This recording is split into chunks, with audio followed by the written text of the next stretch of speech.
بسم اللہ الرحمن الرحیم۔ ایک مرتبہ درود پاک پڑھ لیجئے۔ اللہم صلی علی محمد و آل محمد۔ ہدایت اسلامک اسٹوڈیو کے معزز ناظرین، السلام علیکم۔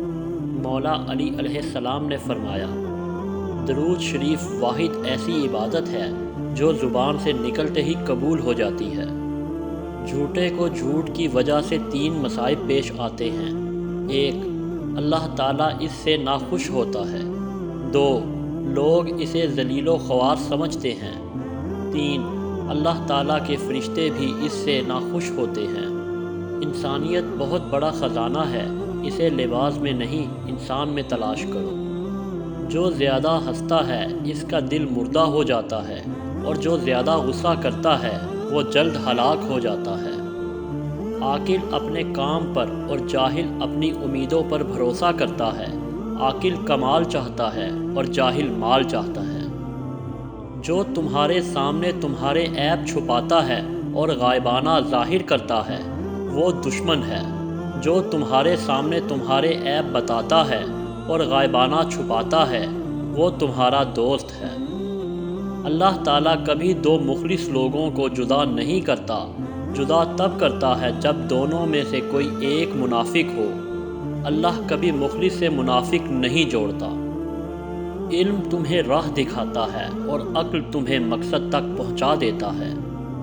شک کو اپنے اوپر غالب مت آنے دو، ورنہ تمہیں دنیا میں کوئی ہمدرد نہیں مل سکے گا۔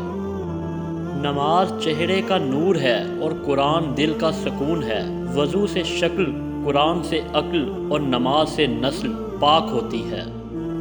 جانوروں میں خواہش اور فرشتوں میں عقل ہوتی ہے، مگر انسان میں دونوں ہوتی ہیں۔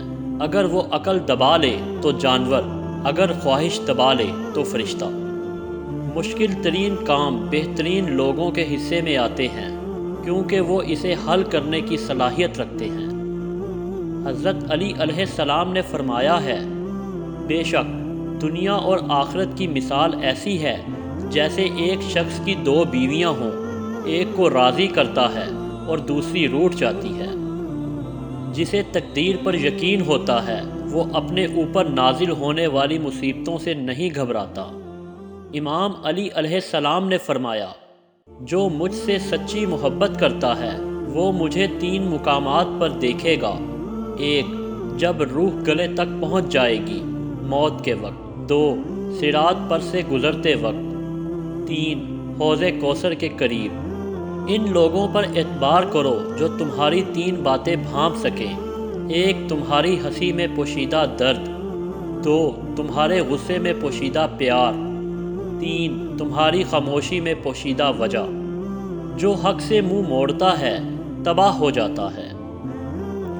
اسے دیکھو جو تمہیں دیکھتا ہو، اس سے محبت کرو جو تم سے محبت کرتا ہے، اس کی سنو جو تمہاری سنتا ہے، اپنا ہاتھ اس کے ہاتھ میں دو جو تھامنے کو تیار ہو۔ اچھے لوگوں کا تمہاری زندگی میں آنا تمہاری قسمت ہوتی ہے اور انہیں سنبھال کر رکھنا تمہارا ہنر۔ کبھی کسی کو دکھ مت دو، کیونکہ معافی مانگ لینے پر بھی دل میں درد باقی رہتا ہے، جس طرح دیوار میں سے کیل نکالنے پر سوراخ باقی رہتا ہے۔ زندگی کی اصل خوبصورتی یہ نہیں کہ تم کتنے خوش ہو، بلکہ زندگی کی اصل خوبصورتی تو یہ ہے کہ دوسرے تم سے کتنا خوش ہیں۔ جنت کے منتظر نہ رہو، بلکہ ایسے بن جاؤ کہ جنت تمہاری منتظر رہے۔ مرد کی غیرت کا اندازہ اس کی عورت کے لباس سے ہوتا ہے۔ 2 چیزیں ایسی ہیں جن کے ثواب کا وزن نہیں ہو سکتا، معافی اور عدل۔ انسان واحد ایسی مخلوق ہے جس کا زہر الفاظ میں ہوتا ہے۔ سب سے گھٹیا انسان وہ ہے جو دوسروں کی توہین کرتا ہے۔ اخلاق وہ چیز ہے جس کی قیمت کچھ نہیں دینا پڑتی، مگر اس سے ہر چیز خریدی جا سکتی ہے۔ محبت کی پہلی شرط عزت ہے۔ جو عزت نہیں دے سکتا وہ سچا پیار نہیں کر سکتا۔ قریبی رشتہ داروں کی عداوت بچھوؤں کے ڈسنے سے زیادہ درد پہنچاتی ہے۔ دنیا کا سب سے خوبصورت پودا محبت کا ہوتا ہے، جو زمین میں نہیں بلکہ دلوں میں اگتا ہے۔ تمام رشتوں میں سب سے کمزور رشتہ تمہارے جسم اور تمہاری روح کا ہے۔ نہ جانے کس وقت اور کہاں ٹوٹ جائے۔